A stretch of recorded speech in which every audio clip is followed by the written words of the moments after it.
Hello, everyone. I am Piper Moretti, and welcome to my very first episode of Crypto and Real Estate. There is just so much to discuss regarding this particular intersection, and I'm finding I'm having the same conversations over and over because it's a really hot topic, and not just for realtors, but other real estate professionals, financial professionals, crypto and traditional investors. I mean, the list goes on. And I just wanted to open up the conversation to everyone who is interested in learning more.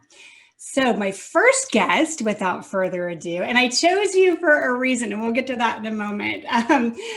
Please welcome Varun Bajaj, Esquire. Varun is a real estate attorney and a cryptocurrency veteran who has been involved in the digital asset space since 2013. He has advised numerous companies, including mine, and individuals in both the DeFi and the NFT sectors, and is now the CEO of an NFT music-based platform called the HUSL. That's HUSL. So look for that. Set to launch in August of this year. He's also a member of the board of directors for IBREA, the International Blockchain Real Estate Association, and is a member of the Real Estate Crypto Alliance for Propy. He's also getting married in a few weeks. So thank you so much for taking time out and joining us here. Welcome. Thank you, Piper. I'm honored to be here. I'm honored to be your first guest. That's pretty exciting. I've known you for so long, and it is a busy time for me, but I always will make time for you.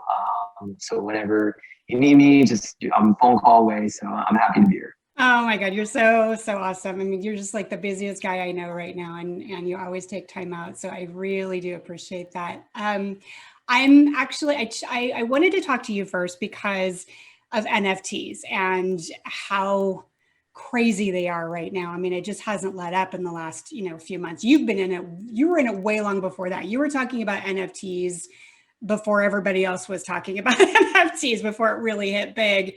And it just kind of it didn't really sink in until, the $6 million artwork, that was selling, and then all this real estate, this virtual real estate that's out there. It's nuts. But first, I'm going to let you tell everybody how we met and kind of came to be colleagues here. So back in 2017, the bull run, just purely in crypto. I'm a real estate guy. That's my profession, real estate law. And I experienced a bear market, and I was just like, okay, I'm not going to be trading anymore. So I want to combine my passions with real estate and blockchain. There's got to be people out there who have the same interests as myself. So in early 2019, actually, I literally just typed in crypto, real estate, Los Angeles or something. And literally the first person that showed up was you, Piper. Wow. And I read your website, and I was just like, I'm just going to reach out to her because she seems like very knowledgeable. She's very experienced, and she's local. I'm literally going to bother her. She might not even read my email. She might go move it straight to trash. But luckily you didn't. You read the email, and you were willing to meet for coffee. And we went to Manhattan Beach, met for coffee, just started talking. And I told you that I wanted to be like your commander in chief in the real estate world. I remember that. You were going to be the ultimate crypto real estate broker, licensed professional. And I would just be, tag along. And I'm glad we did. We built a friendship ever since. We worked on that. After the time passed, I realized, sales wasn't my thing. I wanted to do a little bit more. So I no longer do the real estate side of things, like sales or brokerages or anything, but I do have my experience in real estate. And, I just committed myself full time to crypto, but those are some fun times. Yeah, they were. Yeah. And these still are, we still have our IBREA board meetings and the Crypto Alliance. So, I still talk to you. It seems like at least once a week, Yeah. So then tell me when you got into NFTs and DeFi. Let's start with NFT first. How did that happen? So basically, if you were involved in the crypto space, NFTs prior to 2020 were just not really on anyone's radar. And anyone who says otherwise is incorrect. It wasn't anything mentioned. It wasn't big news.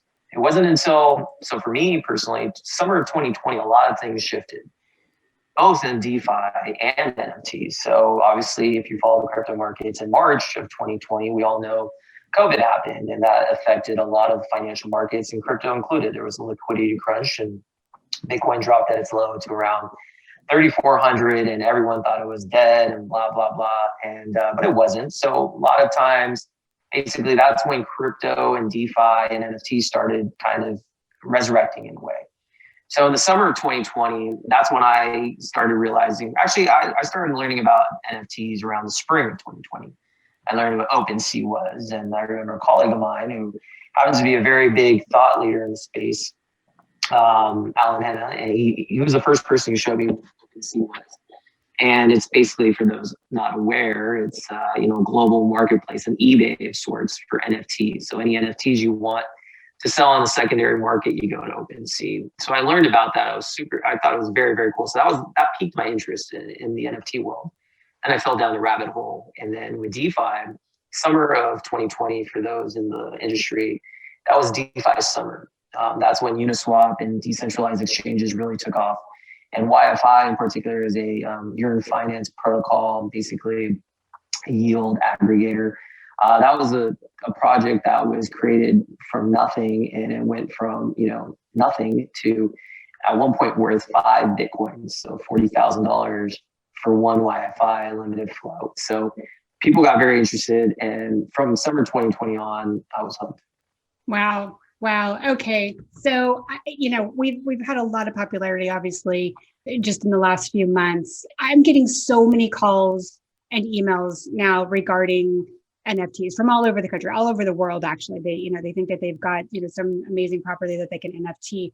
I know that there are some beginners that are listening to us right now, and I don't have my head wrapped all the way around it. I have it kind of conceptually, but I've never done one yet. So explain NFTs to me like I'm 5. All it is, okay, so NFTs, this is not a 5-year-old answer, this part. It's a non-fungible token. I mean, that I can't really explain that as less than 5. Like, a non-fungible token is what it stands for. So now the 5-year-old question. That just means every item is different.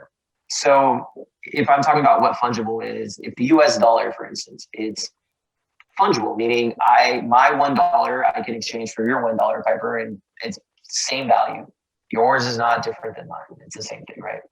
Non-fungible is different though. That means every item will be different. Like, I can't trade one of my NFTs for one of your NFTs because each have different characteristics, different utility, different values, different price points.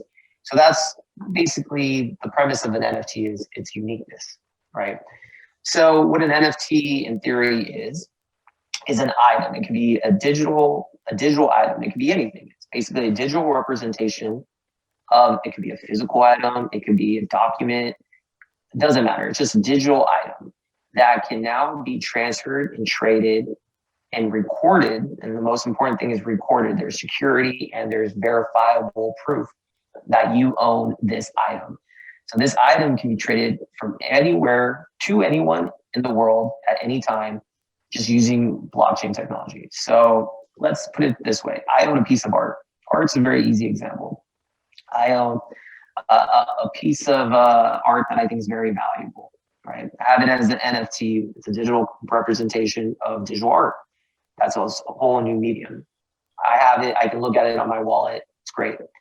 Now I decide, I want to sell that thing. Okay, easy. What do? All it takes is a couple steps. Go to OpenSea.com, or it's OpenSea.io. I don't know. Just go to OpenSea. You connect your wallet. Your items appear. And then I can list it for sale, and anyone in the world can just log on, see my item, and purchase it.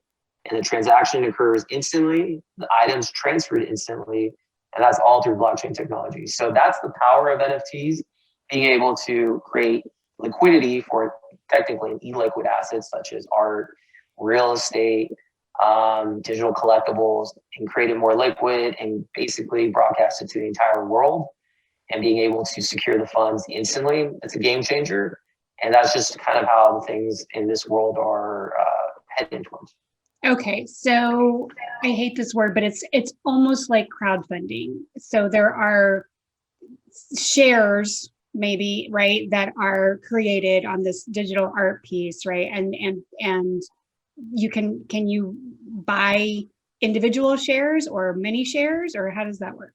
So I think the analogy is a little incorrect. It's not going to be a share. So we're not, NFTs aren't like sharding, like you're not going to own a fraction of an NFT. Okay.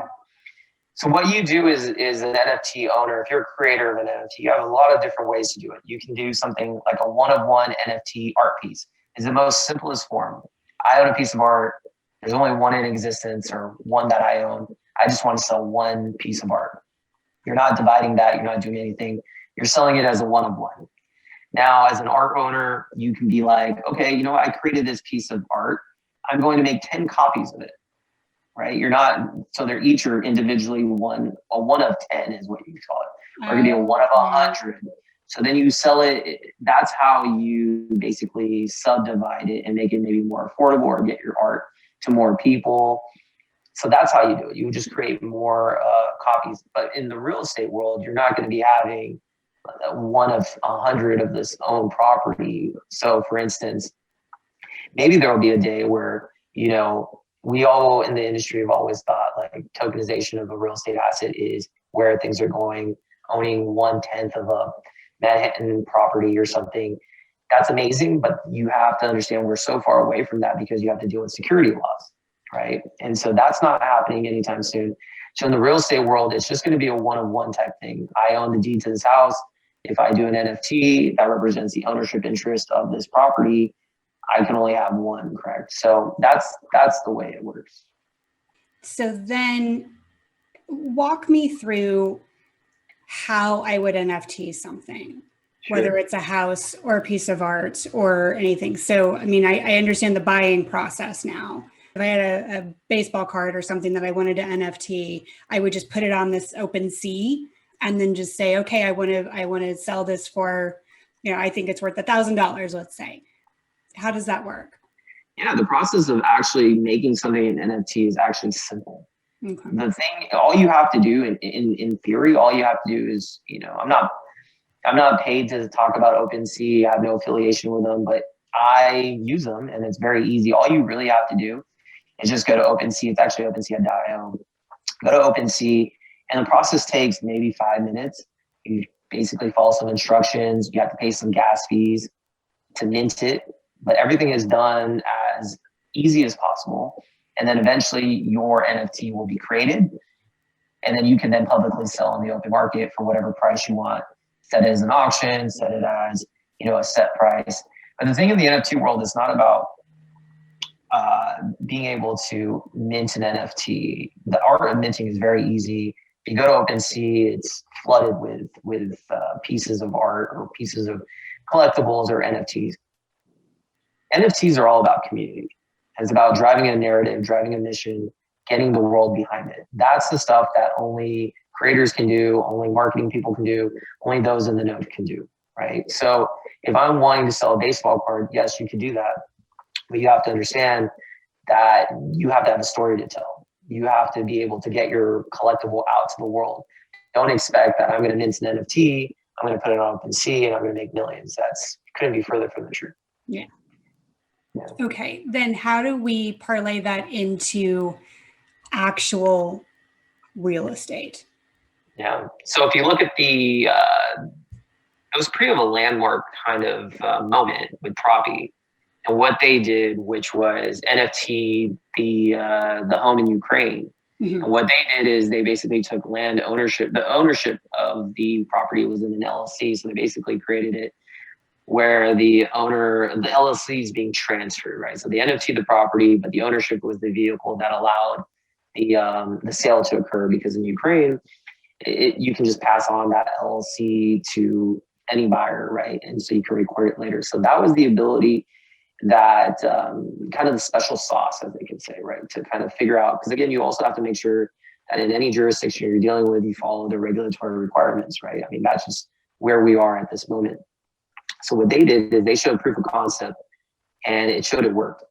So they put the property on for sale. I think it was a 24-hour property or 24-hour bid over at Scene House. Really good guys over at Scene House. And you just started seeing the bids come in, and towards the end, the bids got extended. The auction got extended by 45 minutes each time a bid was placed or something of that nature. And it sold for almost $100,000. Now, Let me ask you, Piper, do you know where the buyer was located? No idea. San Francisco. So think about that. A person in the States was able to buy a property out in Ukraine from the comfort of their own home, was able to transfer money immediately to the buyer or to the seller, all within the span of 5 to 10 minutes once the deal is closed, based on the Ethereum congestion fees.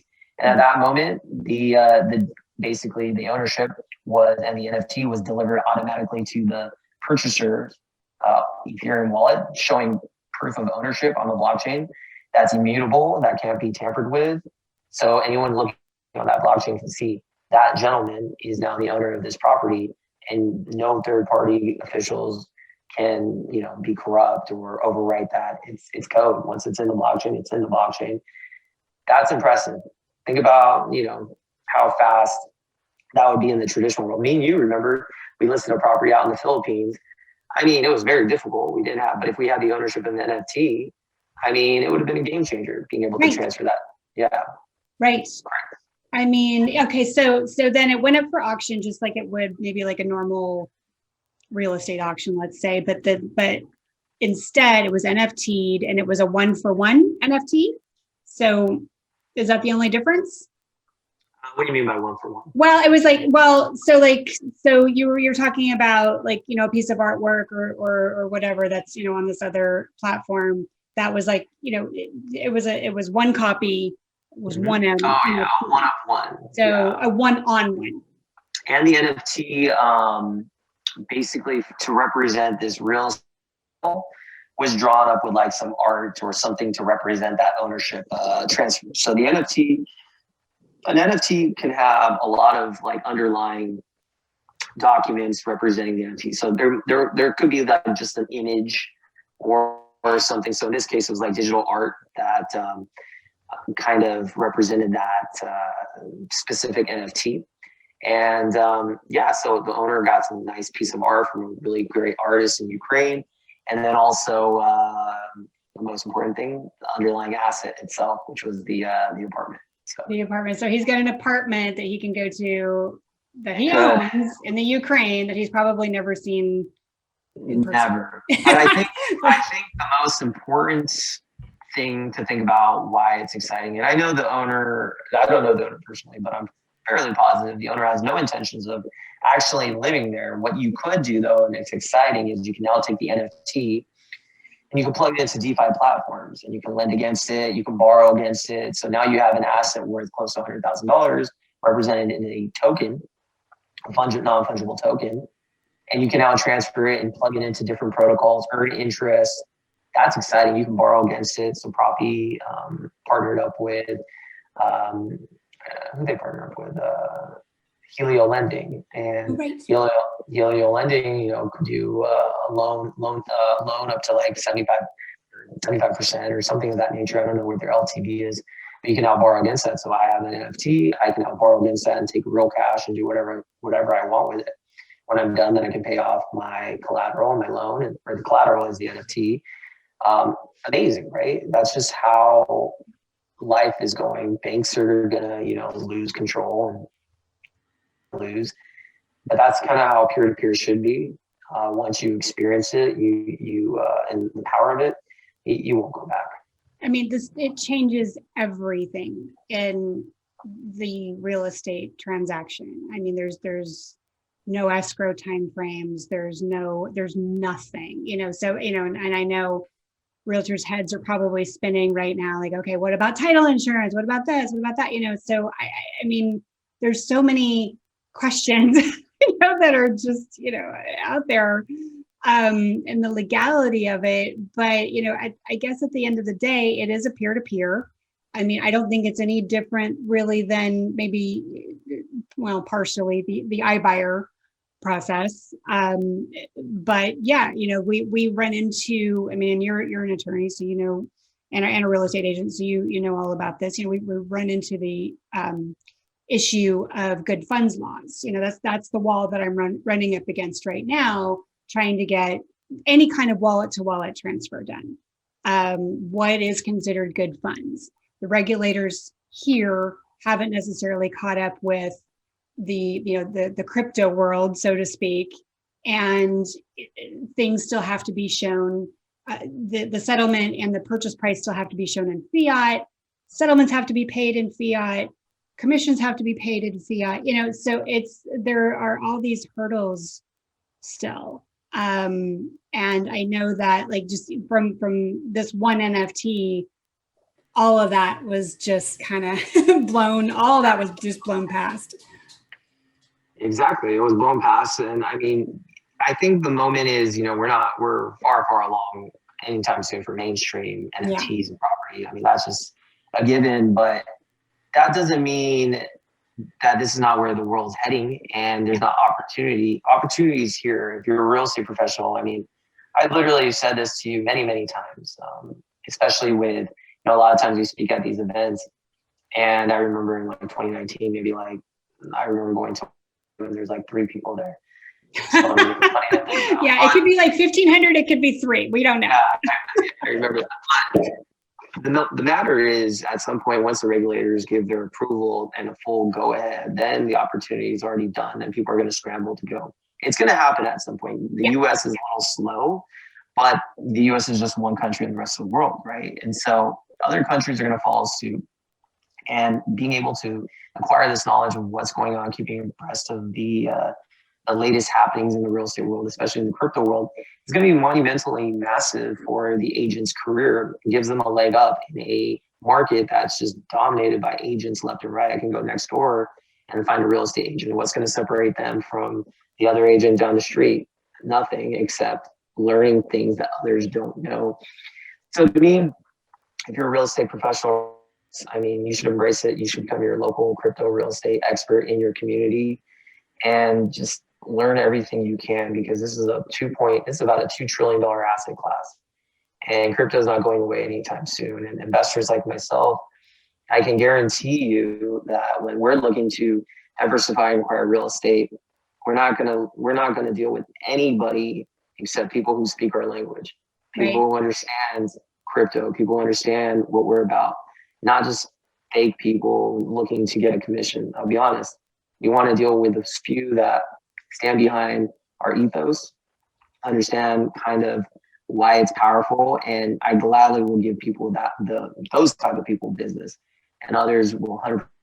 So this is your opportunity to make a difference in your career and in a different trajectory, in my opinion. I totally agree with that. And one thing I do a lot of education outreach, and finally have my class up, people can purchase. But no, that's why I tell them, I'm like, look, just because you buy, a couple of Ethereum, it doesn't mean that you're all of a sudden an expert. You need to know this language. You need to be able to converse, because, guys like you, and savvy crypto investors are going to spot a fraud immediately, if you cannot, have that conversation. So absolutely. I mean, I'd say do your homework, go down the rabbit hole. It's fun. It's not scary at all. And especially if you've got, a multi-million-dollar deal sitting in front of you that could possibly go away, you learn very fast. So that's how I got started in all this. It's nuts. So, okay. So Propy had that very successful NFT very, very recently. Now, I think just before that, there was one that was attempted in Thousand Oaks. There was a realtor up there that did one, or at least tried, and that one failed miserably. Why do you think that is? Oh, it's specifically 2 reasons. I did hear about that. 2 reasons. Number one, that individual probably just heard the keyword. And again, I'm just basic. I don't know who that person is. Yeah, I have no idea who it was. Yeah. But in my opinion, it's specifically a person trying to use a key buzzword to profit. That's it. And in the NFT world, we literally despise people like that. No one, in order to be successful in the NFT world, it's not the NFT itself that you need to, do, or NFT or property. You need to really get behind the NFT beliefs, get with the NFT community, immerse yourself, talk to them, talk about why it's important, not just from a financial point of view. Really give reasons why it's exciting. How is this going to revolutionize the world?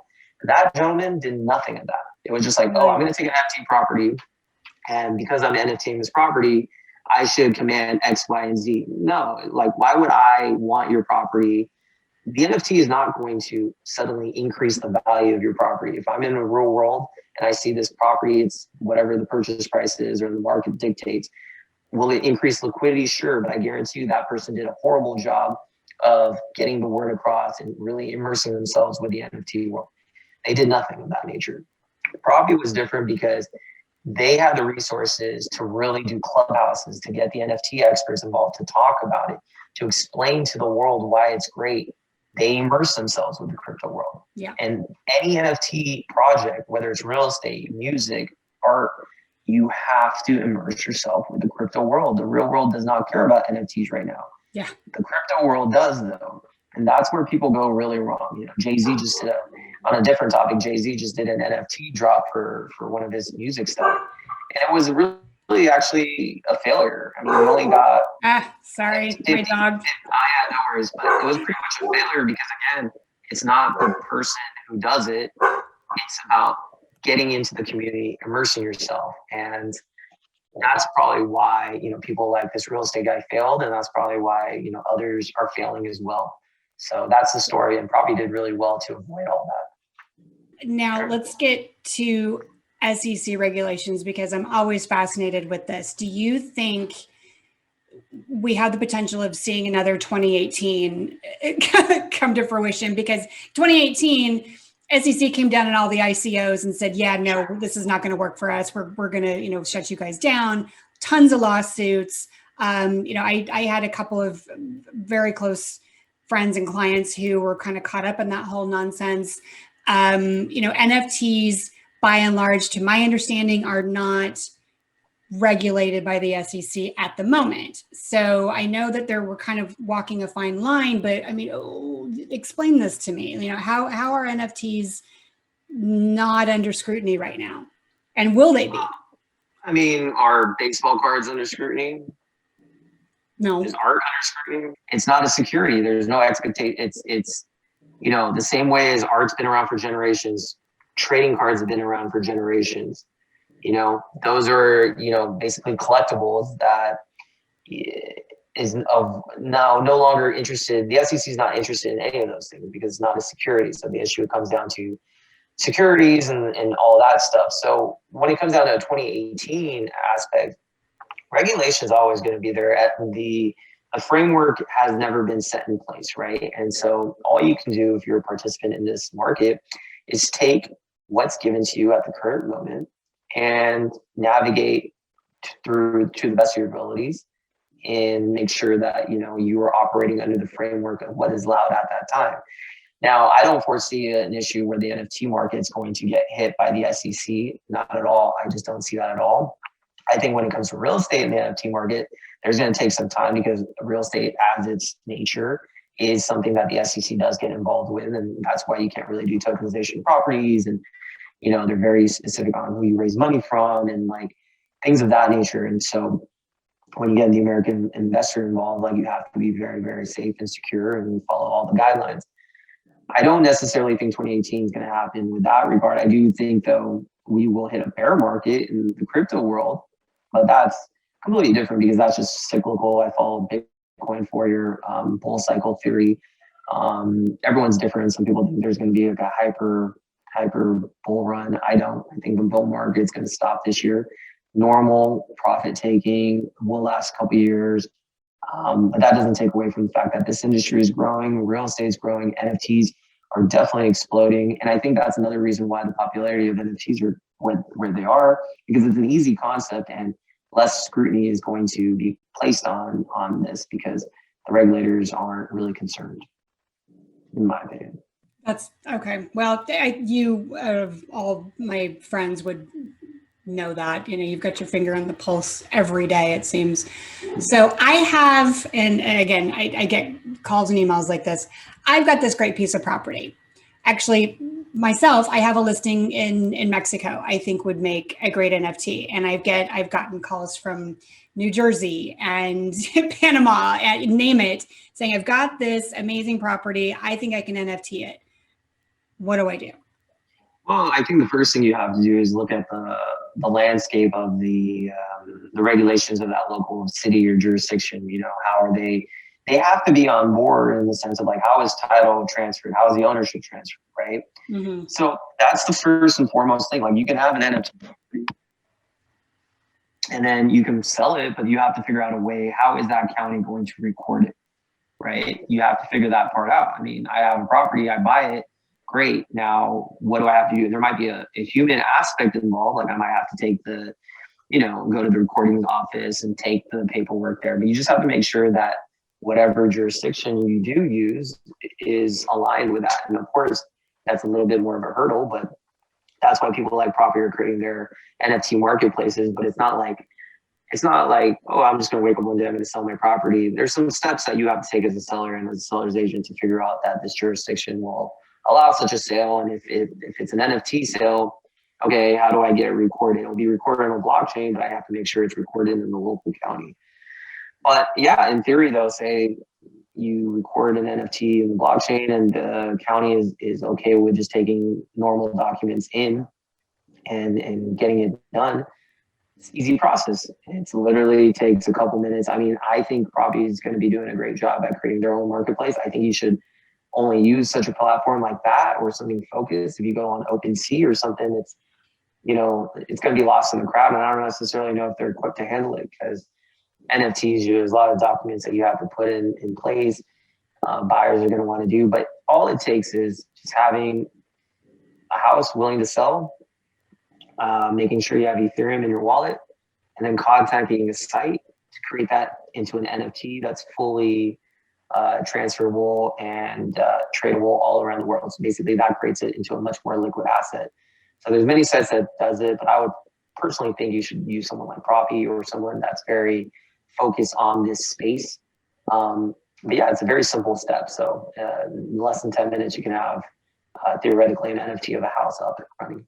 That's incredible. And I think honestly, and Propy is the really only platform that I know of that's really primed for this. I mean, they've been in the space for years. They've survived 2018 and beyond, and they're doing amazing things.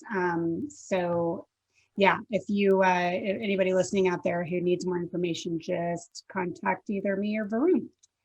Real quick, let's move into DeFi. What is it, and why should real estate professionals care about something like that? I mean, it's power. It's basically taking control of your own money, operating on your terms, making money the way you should without getting any other middleman, banks. Why should banks, earn money off of your money? Why? And that's what happens, currently in this traditional, we call it DeFi, finance 1.0, the traditional legacy world. You put in money in a bank account, you're getting 0.01%, like for the opportunity of depositing your money, you get nothing. You're basically, in some countries, you're paying them.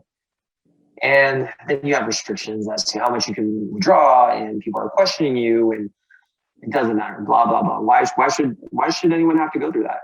I don't know. And my money, all I can speak for myself is my money. I want to do what I want to do with my money. I want to withdraw what I want, when I want. Don't want to wait for anybody's permission.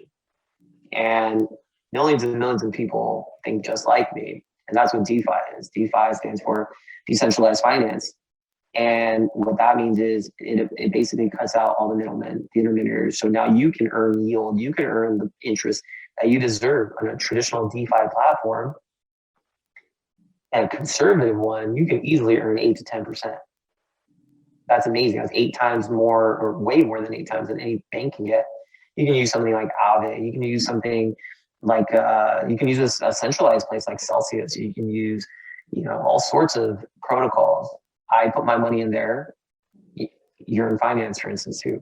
And I'm going to get a return that I will never see in my bank. And I can withdraw that anytime I want. Once I withdraw, I can then send it to whoever I want. To be 3 a.m. on a Sunday, I want to send some money to my friend in Argentina. Guess what? I can do that. It'll be there instantly. Maybe less than 5 minutes. Ethereum with higher gas fees. That's what DeFi stands for. Being able to now withdraw money, loan it to whoever I want, earn interest, stake it on protocols, earn even more interest, borrow against it. Like the case of the NFT, I have a $100,000 property. I go to a place that's able to now give me money for that collateral. I can now withdraw 75,000 of it. And now I can use that 75,000, plug it into a DeFi protocol paying 10% a year. I just made 7,500 on that. And then, I can put into either other protocols that pay much more yield. I can do whatever I want. All it is though is power. And people around the world are finally understanding that DeFi is here to stay. Once you go through DeFi, you never want to go back. And like for me personally, I keep the bare minimum in my checking account. Bare minimum, just pay some taxes, or not just taxes, pay traditional goods or whatever services. But the rest is all in crypto because that's how much I believe in it. Now, are these platforms insured? I know Nexo is. Because we've got the FDIC, insurance, just in case anything happens, up to, what it was at $250,000 or something like that in a regular bank account. Now, what happens if something gets hacked? I've been hacked before. I'm never going to see that money again, but it wasn't in these platforms that you're talking about. It was just on exchanges. So what's the difference there? Oh, I would actually say some of these platforms I'm talking about are actually more secure and safe than a bank. So DeFi stems from, all sorts of things. The ones I'm talking about, not like the Aves and stuff, they're multi-billion-dollar companies that aren't going to run away with their money if they've been audited like crazy. If there's ever some sort of bug or error found, there's insurance that they will provide and people will get compensated. But then there's also different spectrums, right? Then there's something called degen farms, which are on the other end of the spectrum, will pay you thousands of percents, 500 to 600%. But those ones are risky. Those are the ones that are kind of like the casino type of things. You lose your money there, yeah, you'll probably, we call it rug pull. But anyone on this call should not mess with that. I do because I love crypto, but like I'm very well versed in this You are very well versed. Yeah. So I wouldn't recommend anyone touching those. As far as security goes, these major platforms, these multi-billion-dollar platforms, my money is completely safe. Now let me say with the banks, sure, they're FDIC insured. Okay, let's just put this for example. In Greece in 2015, there was a bank run. What good is that? Any insurance done there? Like, good luck getting any of your money. Good luck if everyone is trying to run and get their money at the bank at the same time, they can't give it to you. You don't own your money at the bank. It's an IOU pretty much from the bank. So if the FDIC it's 250,000. Like, if something were to happen there, like, good luck getting your money. That's my opinion. If things hit the fan like that, I mean, the drawbacks are just much greater to me than any sort of bug or error that people always like to say, oh, what if Bitcoin gets hacked? Well, guess what? Bitcoin's been around since 2009, hasn't been hacked. Ethereum hasn't been hacked. Yeah, you would need so much computing power for that anyway. I would be very impressed if something like Bitcoin got. Yeah, well, it's never going to. I mean, the moment that happens, then the whole blockchain world is done. But it's time tested, and the same things with DeFi. It hasn't been time tested that much, but the smartest people around the world are trying to crack these protocols, and they can't anymore. And so, don't be scared of DeFi. That's my suggestion to everyone listening. Try it out and you won't regret it. That's so great. So this is not financial advice, so we have to do the disclaimer in any way, shape, or form. But what are some of the, like, I'm relatively new to DeFi, so what platforms would you recommend for me to just check out? Aave, obviously. Yeah, I mean, it depends on what you want to do, right? So there's all sorts of things. Lending is one. Aave is really good with that. I would say it's one of the biggest leaders.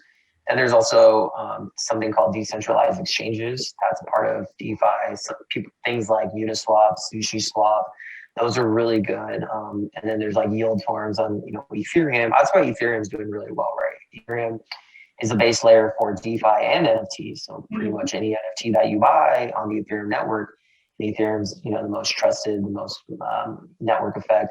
You're using Ethereum, and so all these protocols, we have to lock up Ethereum.